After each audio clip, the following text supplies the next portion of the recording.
안녕하세요, 헥슬톡입니다. 5월 8일 드디어 언디셈버의 새 시즌이 찾아오게 되는데요. 이번 언디셈버의 새 시즌명은 별의 인도입니다. 이번 시간에는 최근 언디셈버에서 업로드했던 업데이트 사전 내역과 프리뷰 영상을 토대로 이번 시즌에 대한 프리뷰를 진행해볼 예정입니다. 주로 중요한 내용들을 위주로 진행하며 조금씩 누락된 부분이 있을 수 있으니 댓글란에 적혀있는 주소를 통해서 패치 내역에 대해 상세하게 확인해보시는 것을 추천드립니다. 먼저 다가오는 별의 인도 시즌부터는 더 이상 하드코어 모드가 운영되지 않습니다. 하드코어 모드는 기존에 보다 더 많은 유물을 먹을 기회가 있으며 목숨이 제한된다는 스릴 있는 환경에서의 플레이로 소수 게이머들에게는 많은 애정을 받았는데요. 하지만 시즌 모드에서 일반 모드와 하드코어 모드로 유저가 갈리게 되면서 원활한 경매장 이용이 힘들어지는 점, 서버 운용에 비해 유저 수가 적은 문제 등 다양한 측면에서 게임사 측의 고려 끝에 하드코어 모드가 문을 닫게 되었습니다. 하드코어 모드에서 기존에 획득이 가능했던 서펜스 에센스는 시즌 모드에서 그대로 획득 가능하게 바뀌었으며 드랍차 또한 동일한지에 대해서는 인게임을 통해 추후 확인해봐야 할 것 같습니다. 다음은 신규 컨텐츠인 운명의 수레바퀴입니다. 해당 컨텐츠는 기존에 있던 11 미션 개념이 사라지면서 그 자리에 추가 배치된 컨텐츠로 다양한 미션을 통해 보상을 수령하고 또 진행하다 보면 NPC 및 보스, 그리고 낮은 확률로 히든 보스를 조우하게 됩니다. 별빛의 수호자는 이번 시즌에 추가되는 새로운 보스로 아마 히든 보스가 해당 보스일 것으로 예상되며 해당 보스를 통해서는 이번 시즌에 새로 추가된 초월된 룬을 획득 가능하다고 합니다. 이외 추가적인 컨텐츠로 유물 합성이라는 시스템이 생겼습니다. 해당 컨텐츠 또한 운명의 수레바퀴를 진행하다가 조우하게 되는 NPC를 통해 진행할 수 있으며 사용하지 않는 유물들을 합성하여서 새로운 유물을 획득할 수 있습니다. 이 경우 넣게 되는 유물의 티어에 따라 결과물 확률이 달라지는 듯하며 상세 보기를 통해 얻게 되는 아이템의 리스트 및 확률표를 볼 수 있을 것으로 예상됩니다. 해당 컨텐츠를 통해서는 이번 시즌에 새로 추가된 종결급 양손검 유물을 획득할 수 있다고 하네요. 다음은 엔드 컨텐츠의 확장 관련입니다. 카오스 석상이 더 이상 35강까지 존재하지 않으며 최대 40강까지 존재하게 변경됩니다. 추가적으로 21강부터 하드모드를 진행할 수 있게 되며 최종적으로는 40강 하드모드는 기존의 가장 높은 단계였던 하드 5강보다 더 높은 난이도를 자랑할 것으로 예상됩니다. 35티어 신규 장비 베이스가 또 추가적으로 출시되었는데요. 해당 아이템들의 베이스 정보는 추가적으로 공개되지 않았기 때문에 인게임을 통해 직접 획득하여서 확인해야 합니다. 기존의 35티어 베이스들 또한 34티어에 비해 매우 높은 효율을 보였기에 추가되는 신규 베이스들의 다양한 포텐셜이 기대됩니다. 다음은 신규 스킬 및 링크룬 관련 소개입니다. 이번 시즌에는 크게 두 가지의 스킬과 두 가지의 링크가 추가되었습니다. 먼저 이번에 추가된 스킬인 정격배기와 섬광을 먼저 보겠습니다.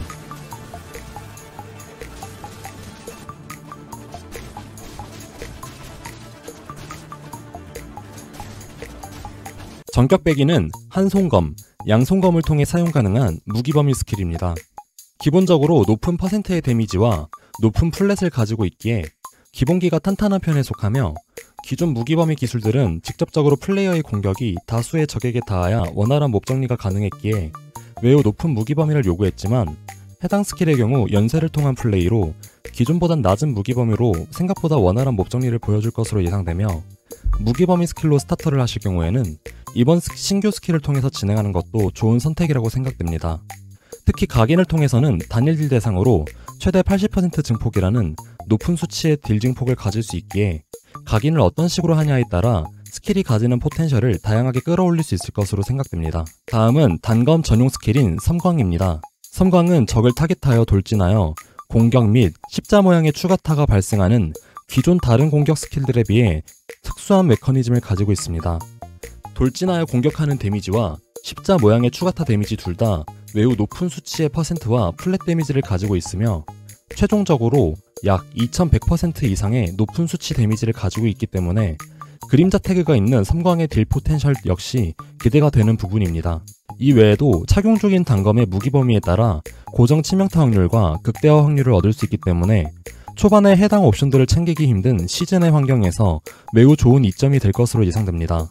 이 밖에도 높은 방어도 관통을 통해 용사의 그림자에 있는 피해 관통과 함께 높은 수치의 관통을 초기에 완성할 수 있으며 십자 모양의 추가 스킬은 다수적을 상대로 동시에 발생할 경우에는 중첩된 데미지를 입히는 것으로 예상됩니다. 이 경우에 다수의 몹과 무적행, 챔피언 등이 같이 존재할 경우에는 특히나 높은 데미지를 보여줄 수 있을 것으로 예상됩니다. 다음은 신규 링크 스킬인 발도입니다. 공격 속도가 간폭하지만 준수한 타격 피해 증폭에 더해 착용하고 있는 무기 범위에 따라 치명타 피해가 매우 높게 올라갑니다. 예시로 이번 시즌에 추가되는 양손검 유물 혹은 기존의 높은 무기 범위를 가진 카스토로의 시야의 경우 약 500 정도의 무기 범위를 가지므로 해당 링크 스킬을 통해 200이라는 높은 수치의 치명타 피해를 가질 수 있으며, 각인 또한 공격 속도를 더 간폭하는 대신에 타격 피해를 대폭 올리거나 이미 치명타 피해가 높은 경우에는 상대적으로 더 챙기기 어려운 극대화 피해를 해당 각인을 통해 매우 높게 챙길 수 있으며, 이 외에는 부족한 무기 범위를 챙기는 등 상황에 따라 적절하게 각인을 고를 수 있게 선택지를 줬습니다. 특이사항으로 쌍수를 착용할 경우에는 무기 범위가 약 250만 대도 양손 무기로 사용할 때 무기 범위가 500인 경우와 동일한 부가 보너스를 받기 때문에 이는 쌍수 플레이어에 대한 가능성을 열어둔 것으로 보이며, 앞서 언급한 단검 전용 무기 범위 스킬인 섬광과 함께 좋은 시너지를 보일 것으로 예상됩니다. 마지막으로 이번 신규 보스를 통해 획득 가능한 초월한 주문 적중 시 주문 발동입니다. 해당 링크루는 획득 장소가 한정된 만큼 매우 압도적인 성능을 보입니다. 우선 기존 주문 적중 시 주문 발동의 경우 오히려 발동되는 스킬의 피해가 간폭하는데, 이번에 추가된 초월한 주문 적중 시 주문 발동의 경우에는 10레벨 기준 오히려 80% 증폭된 피해를 가지게 되며 룬 레벨 동안 2레벨 올라갑니다. 해당 링크를 통해서 이번 시즌의 주문 빌드는 기존의 그림자 태그와 링크를 가지지 못했던 차별에 대해서 확실한 보상을 받았으며, 단순하지만 매우 확실하며 또 그림자 스킬과는 다른 방법을 통해 체급을 맞춘 점이 인상적입니다. 물론 초반에 얻기 힘들 것이기에 해당 링크를 획득하기 이전까지의 빌드업에 대해서는 지속적으로 플랜을 세워볼 필요가 있습니다. 다음은 새롭게 추가되는 유물들에 대한 소개입니다. 아킬라의 영화는 이번 시즌 추가된 종결 라인의 양손검 유물입니다. 기존의 무기 범위와 높은 치명도를 가진 무기로는 양손도끼 유물인 카스토로의 시야가 존재했으나, 이번에 추가된 아킬라의 영화는 카스토로의 시야보다 더 높은 공격 속도, 공격 피해, 그리고 피해 증폭까지 추가로 가지고 있기에 무기 범위 빌드의 최종 종착역으로 예상이 되며, 특히 이번에 추가된 신규 스킬인 전격 배기, 그리고 기존의 많은 무기 범위 유저들의 선택을 받았었던 반달 배기와 같은 스킬과 좋은 시너지를 보일 것입니다. 다음은 경감 유물인 레오의 원망입니다.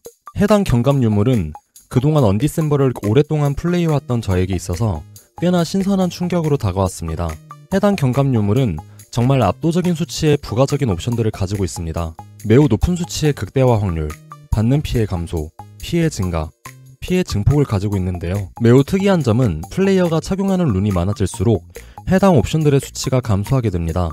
특히 그림자 스킬의 경우 보통 메인 스킬만 사용해도 상관이 없기 때문에 룬판이 상대적으로 적게 요구되며, 기본적인 공격 스킬 1개와 링크룬 6개, 공격 문장과 이동기로 구성되어서 룬 9개를 통해 유물에 있는 대폭적인 옵션들을 감소 없이 고스란히 사용하는 방법이 있을 것이며, 이 외에는 공격 강화 스킬 및 추가적으로 필요로 하는 토글 혹은 방어 문장 등을 토대로 19개의 룬을 착용하여서 옵션의 감소를 최소화하여 사용하는 방법이 많이 연구될 것 같습니다. 해당 경감 유물은 기존에 존재했었던 해성의 회, 아프로스의 이야기를 넘는 메타 체인저가 될 것으로 예상이 되며, 이번 시즌 많은 유저의 선택을 받을 것으로 예상됩니다. 여담으로 룬판을 하나도 뚫지 않은 하이랭커 유저도 볼 수 있겠네요. 다음은 철국 유물인 스피카의 공명입니다. 쇠뇌의 동시 설치 개수 및 최대 소환수를 올려주며 공격 강화 스킬 룬 효과가 쇠뇌에 적용되는 효과를 가지고 있는데요. 해당 아이템 옵션이 기존의 쇠뇌 유저의 코어 아이템인 아킬라의 횟소리와 시너지를 가진다면 매우 좋은 포텐셜을 가지겠지만, 해당 아이템과 아킬라의 횟소리가 같이 중첩될 가능성이 낮다는 얘기도 나와서 결과적으로는 누군가 출시 후에 직접 사용해봐야 알 것으로 생각됩니다. 다음은 투구 유물인 알리사의 성원입니다. 해당 유물을 보고 느낀 점은 언디셈버 측에서 이번에 주문 유저의 파워를 의도적으로 강하게 만들고 싶었다는 생각을 했습니다. 앞서 언급한 초월한 주문 적중 시 주문 발동을 통해 기본적인 주문 빌드의 체급이 대폭 증가하게 되며, 해당 유물 아이템을 통해 그 체급이 다시 배가 되기 때문이죠. 알리사의 성원에는 높은 수치의 시전 속도 증폭, 주문 적중 시 높은 수치의 만화 획득을 통해 만화 부족 문제를 해결하며, 기존 제작 투구를 통해 높게 챙겨지는 강화 스킬 룬 효과 증가 옵션도 50%를, 그리고 주문 시 피해의 증폭이 무려 70%가 됩니다. 해당 아이템을 120% 수치의 라크리마로 사용할 경우에는 정말 압도적인 딜 상승을 보일 것이며, 벌써부터 랭킹 게시판에 해당 아이템을 사용하는 주문 유저들이 어디까지 도달할지 정말 궁금해집니다. 다음 유물은 초월한 카프리의 환영입니다. 기본적으로 높은 회피도를 가지고 있으며 높은 수치의 이동 속도를 가집니다. 피해 증폭 수치 또한 무시할 정도는 아니며 완벽 회피 또한 최대 수치로 사용할 경우 낮지 않은 편입니다. 특수 옵션으로는 전력 질주의 쿨타임이 늘어나는 대신에 몬스터 처치 시 쿨타임이 감소하는 효과를 가지고 있습니다. 전력 질주는 방어도와 이동 속도가 증가하며 적과의 충돌을 무시하는 특수 효과를 가지고 있으며 각인을 통해 전력 질주의 영향을 받는 동안 상태 이상의 면역이 되기 때문에 해당 이용기를 사용해보실 유저라면 연구 가치가 충분히 있는 유물이라고 생각됩니다. 다음은 초월한 미라세티의 기정 유물입니다. 번개 분출 사격의 경우 광역 범위를 챙겨서 다수의 번개 입자를 동시에 히트시킬 수 있는 일명 샷건 스킬이기 때문에 해당 낭래 공격이 한 번의 공격에 한 번밖에 발생하지 않는다면 크게 많은 선택을 받기는 힘들 것으로 예상됩니다. 다음 유물은 초월한 보레알의 평화입니다. 쿨타임이 있지만 높은 피해량을 보여주는 화살비의 쿨타임을 없애주는 파격적인 옵션의 유물로 디메리트 또한 공격 속도 감폭이 목걸이의 베이스 옵션이기 때문에 라크리마로 사용한다면 디메리트를 최소화할 수 있습니다. 화살비의 경우 그림자 태그가 없기 때문에 화살비 하나만 사용하여서 매핑이 가능할지에 대해서는 추후에 테스트를 해봐야 알 것이며 화살비의 발사체 개수만큼 모두 다 히트가 가능하다면 너프 전 전성기의 독화살비의 체급과 견주어도 부족함이 없습니다. 다음 유물은 초월한 스피카의 환호입니다. 기존 쇠뇌 빌드에서 불편하게 사용하던 집중 유지 스킬인 마력 깃든 쇠뇌의 사용을 보다 편리하게 해주며 쇠뇌 룬레벨, 치명도, 치명타 피해 등 부족한 옵션들 또한 채워주는 완소 아이템입니다. 특히 베이스 또한 쇠뇌 공격 속도를 무려 50%나 올려주는 점 또한 눈에 들어오네요. 아이템 부위 또한 반지이기 때문에 크게 고민 없이 사용하기 좋을 듯합니다. 쇠뇌 아이템에 이런 옵션이 있다면 비슷하게 하수인에도 존재하지 않을까 했는데요. 역시는 역시였습니다. 다음 유물은 초월한 베스페르의 구름입니다. 해당 유물은 하수인 버전으로 기존에 불편하게 사용하던 신선한 헌신의 사용을 편리하게 해주며 마찬가지로 하수인 레벨, 치명도, 치명 부족한 옵션들을 채워주는 완소 아이템입니다. 이 또한 반지 아이템이기 때문에 크게 고민 없이 하수인 유저들의 선택을 받을 것으로 예상됩니다. 다음 유물은 초월한 아쿠벤의 결정입니다. 초월한 아이템 중에서는 개인적으로 해당 아이템을 보고 신선한 충격을 받았는데요. 보통 기존의 초월 유물 중에는 쿨타임이 있는 기술의 쿨타임을 없애는 대신에 디메리트가 생기는 경우는 많이 봤으나 해당 아이템의 경우에는 쿨타임이 없는 기술을 쿨타임을 주는 대신에 스킬의 효과를 대폭 증가시킵니다. 꿰뚫는 화살의 피해가 무려 1000% 증폭이 되는 대신에 발사체의 속력이 감소하고 발사체의 크기가 증가한 한 개의 투사체로 고정이 됩니다. 그림자와 함께 사용하면 투사체의 개수가 한 개 고정된 점을 적당히 커버할 수 있을 것으로 예상이 되며 투사체 크기가 얼마나 커지냐에 따라 해당 유물의 미래가 달라질 듯합니다. 다음 유물은 초월한 하말의 화환입니다. 공격 피해와 치명도, 속도 면에서 준수한 아이템 옵션을 가진 단검으로 피해 증폭, 이중 극대화 피해 확률, 추가 화염 피해 등의 옵션 등이 적절하게 분포하고 있습니다. 죽음의 검날이 즉시 회귀하는 기제를 가지고 있어 죽음의 검날을 사용한다면 실전 딜이 늘어날 것으로 예상됩니다. 특히 참고해야 할 점으로는 출혈 중인 적에게 피해 50% 증폭 옵션이 있는데 이게 죽음의 검날에만 적용되는 게 아니라 모든 스킬에 다 적용이 되는 거라면 한손 유물 라크리마로 높은 활용 가능성을 보일 것으로 예상됩니다. 마지막 초월 유물은 초월한 아쿠벤의 성운입니다. 서리가시에 관련된 강화 아이템으로 발사체 관통 횟수가 있어 매핑에서도 활용 기대치를 높여주는 아이템으로 보이나 정작 서리가시의 데미지 자체에는 해당 유물을 착용할 때 발사체가 줄어들기 때문에 더 약해지거나 강해짐의 정도가 매우 미비할 것으로 예상됩니다. 유물 소개를 마치면서 이번엔 느낀 점은 초월 유물과 초월 유물이 아닌 유물의 격차가 매우 줄어들었다는 점입니다. 초월 아이템에 있는 핵심적인 옵션들을 초월이 아닌 유물을 사용해도 전혀 디메리트가 늘어난다거나 그런 경우가 없기 때문에 초반부터 빌드 운영에 있어서 다양한 방식으로 기용될 수 있을 것 같습니다. 여기까지가 종합적인 시즌 변경 사항 및 추가적인 유물과 스킬 관련된 정보였습니다. 다음은 다음 시즌 대비 변경되는 점들 중에 제가 직접적으로 강조드리고 싶은 부분들입니다. 해당 파트는 상향되는 부분에서 기대치가 높아지는 요소도 있겠지만 대부분 너프, 즉 조정의 영역이 많습니다. 정상화의 시간이 다가왔습니다. 우선 많은 치명 빌드 유저에게 있어 필수적으로 기용되던 반지였던 카스토르의 굴절 시리즈가 치명도를 대폭 압수당했습니다. 초월한 버전이 아닌 카스토르의 굴절의 경우에는 아예 자체 치명도 플랫 자체가 사라져서 더 이상 사용 가치가 사라졌으며, 초월한 카스토르의 굴절 역시 기존의 치명도 플러스 30까지 붙던 옵션이 플러스 10까지로 조정당하며 되려 너프 이전의 일반 카스토르의 굴절보다 치명도 플랫을 높게 챙길 수 없게 변경되었습니다.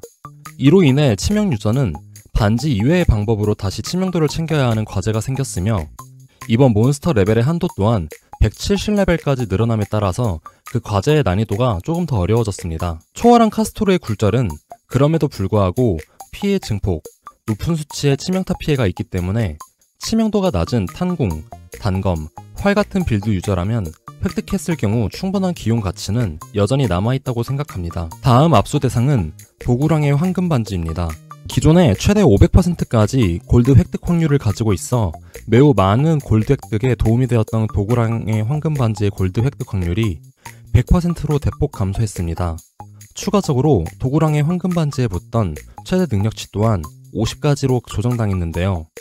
물론 도구랑의 황금 반지의 경우 주된 옵션은 성소 버프이기 때문에 여전히 많은 사람들의 선택은 받을 것으로 예상됩니다. 다음 압수 대상들이 이번 밸런스 패치의 가장 큰 부분이라고 생각하는데요. 여러 시즌 동안 많은 유저들의 사랑을 받았던 지명 강타가 드디어 유의미한 너프의 시간을 맞이했습니다. 우선 기본적인 광역 범위 플랫과 위치 사수의 최대 중첩수 감소, 그리고 가장 중요한 위치 사수 중첩당 광역 범위가 1%에서 0.5%로 너프당했습니다. 기존의 지명 강타는 스킬룬 효과 증가에 영향을 받기에 해당 옵션을 많이 챙길수록 높은 수치의 치명타 확률과 광역 범위를 통해 딜이면 딜, 범위면 범위, 다방면에서 완소 스킬이었으나 이번 광역 범위 조정과 위치 사수의 너프로 인해서 확실하게 접근성이 낮아질 것으로 예상됩니다. 여전히 다른 빌드에 비해서 쌓기 쉬운 치명타 확률과 초월한 산불이와 같이 위치 사수의 중첩 최대치를 늘려주는 아이템들과 함께 너프된 점을 조금이나마 보완할 수는 있겠으나, 어쩌면 다음 너프 요소 때문에 이제 많은 지명 강타의 유저가 떠날 것으로 예상됩니다. 바로 비전 이동에 사용 가능했던 무기가 변경된다는 점인데요. 기존의 비전 이동은 공격과 주문 플랫이 같이 존재하는 셉터 무기 유형이 사용 가능했기 때문에 지명 강타 유저분들은 비전 이동을 통해서 넓은 범위의 공격을 가진 지명 강타에 있어 날개를 달아주는 역할을 했는데요. 해당 기제 또한 더 이상 사용이 불가능하기 때문에 이제 지명 강타 유저는 기존만큼 많이 보이지는 않을 것으로 예상됩니다. 여기까지 이번 시즌 추가되는 점과 변경사항들에 대한 핵심 부분을 다뤘습니다. 제 개인적인 총평은 기존의 귀찮고 낮은 보상 기대치를 가진 1, 2 퀘스트를 새로운 리그 컨텐츠로 잘 소화한 것 같고, 버려지는 유물들 또한 합성을 통해서 재활용 가능성을 보여준 점이 인상적이었습니다. 특히 신규 유물들과 적절한 신규 링크 룬 추가 및 스킬 조정을 통해서 매우 방대한 조정 없이도 다양한 스킬을 사용할 수 있는 환경을 만들었기에 다가오는 별의 인도 시즌에는 많은 룬헌터 여러분들이 새로운 환경에서 더 재밌게 게임할 수 있을 거라고 생각합니다. 별의 인도 시즌은 5월 8일에 시작되니 많은 관심 바랍니다. 오늘도 유익한 영상이었다면 구독과 좋아요를 눌러주시면 저에게 큰 힘이 됩니다. 시청해주셔서 감사합니다.